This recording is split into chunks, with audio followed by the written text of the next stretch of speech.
आप सभी का मेरे चैनल पर हार्दिक स्वागत है। आज का टॉपिक है कि मृतक व्यक्ति की किसी चीज़ को कभी किसी अन्य व्यक्ति को नहीं उपयोग में लाना चाहिए। मृतक व्यक्ति अपने साथ क्या क्या चीज़ें लेकर जाता है।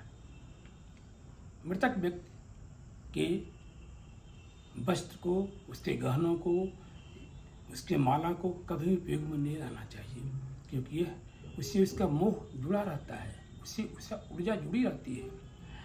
3 चीज़ों को मृतक व्यक्ति का कभी उपयोग में नहीं करना चाहिए।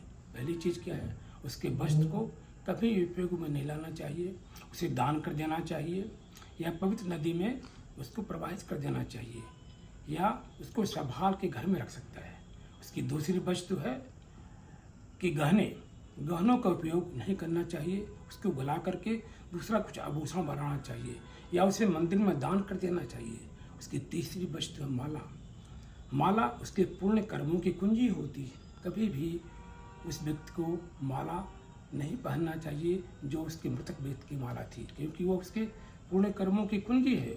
उसे पवित्र नदी में प्रवाहित कर देना चाहिए, क्योंकि वह माला उसके पुण्य की कुंजी है और वह पवित्र नदी उसे बहाकर स्वर्ग में ले जाती है और वह उसके पुण्य कर्मों का प्रतिफल होता है।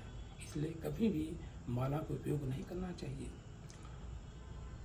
कर्मों का फल 7 जन्मों तक भोगना पड़ता है। यदि किसी ने कर्ज लिया है तो कर्ज को चुका के जाना चाहिए, नहीं तो 7 जन्म के बाद भी वो कर्ज उसका पीछा करता है। भक्ति वह शक्ति है जो मृत्यु को व्यक्ति के जीवन के मृत्यु के बाद भी साथ रहती है। इसलिए भक्ति में बहुत ताकत है। इसलिए व्यक्ति को भक्ति का मार्ग अपनाना चाहिए। भक्ति बहुत उत्तम मार्ग है। यह जीवन को मोक्ष प्रदान करती है और मृत्यु के बाद व्यक्ति 5 चीज़ों को लेकर जाता है: कर्म, वासना, कर्ज, भक्ति और पुण्य कर्म के साथ जाता है।